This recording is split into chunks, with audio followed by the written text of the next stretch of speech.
Okay, the ultimate thing para sa mga unbelievers po ay hindi naman po yung Hades, kundi yun pong Gehenna Hell, no? Ito po yung tinatawag na kaisipan ng impyerno. O should I say, ito po yung pag naririnig mo yung impyerno, ito yung kaisipan sa isip natin na may maapoy, lawa ng apoy. Well, ito po yun. Yung ngayon po na sinasabi nila pag namamatay daw ang believer, pumupunta raw po dun sa maapoy na impyerno, nandun daw si Satan, may hawak na tinidor, hindi po totoo lahat ng yon.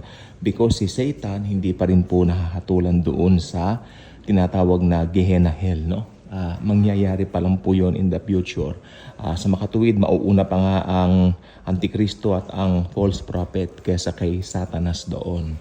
At ang ultimate price talaga of not receiving Jesus Christ as Lord and Savior would be the Gehenna Hell. But for the meantime, meron silang temporary detention, tinatawag na Hades. Nandun po sila ngayon. So, lahat ng mga unbelievers na pumapanaw nitong church age na ito, dire-diretso po ng Hades. Doon muna sila uumpukin o titimpukin, no? O iipunin, then right after that, at just the right time na talagang darating na po yung white throne judgment, sila po ay iluluwa, no? Iluluwa sila ng kamatayan, sabi, at sila po ay lahat ng patay na nandoon iluluwa, no? At lahat po ay haharap sa hukuman ni Lord Jesus Christ.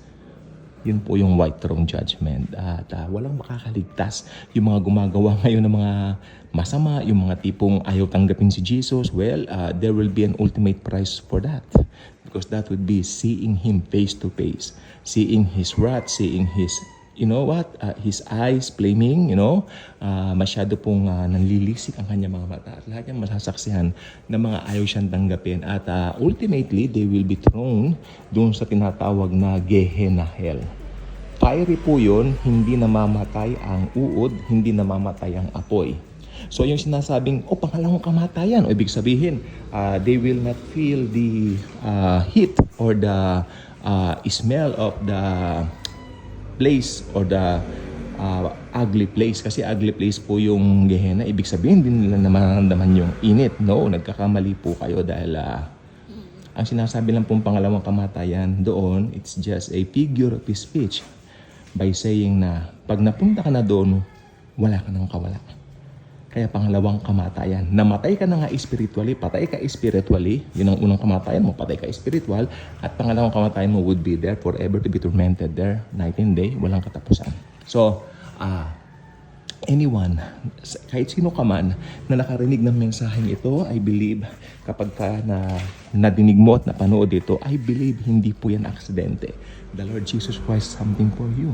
Gusto niyang pumasok sa puso mo. Gusto mo siyang tanggapin as Lord and Savior. Halika, magdasal tayo. Panginoong Jesus, inaamin ko na ako'y makasalanan.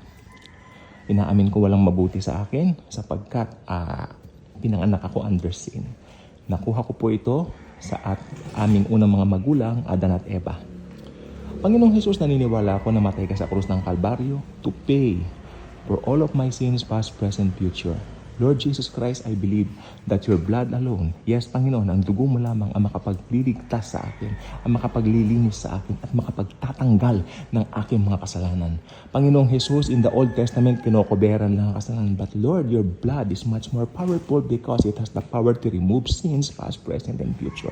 Thank you, Jesus. I now accepted you as my Lord and Savior. Panginoon, at naniniwala po ko, from now on, you are now my Lord, my personal Lord, and my personal Savior. Thank you, Jesus, for this new life. Be the driver and the pilot of my life. From now on, thank you, Jesus. Holy Spirit, thank you for sealing me the seal of ownership. And God the Father, thank you very much dahil dati pa lang po talagang inilaan mo na po, Panginoon, ang araw na ito para ako'y makakilala sa bugtong na anak mo, ang aming mahal na Panginoong Hesus Kristo. Thank you, Jesus. From now on, you are now the King and the Savior of my life. Thank you, Jesus. Hallelujah. If you pray that simple prayer, I believe you got born again, you got saved.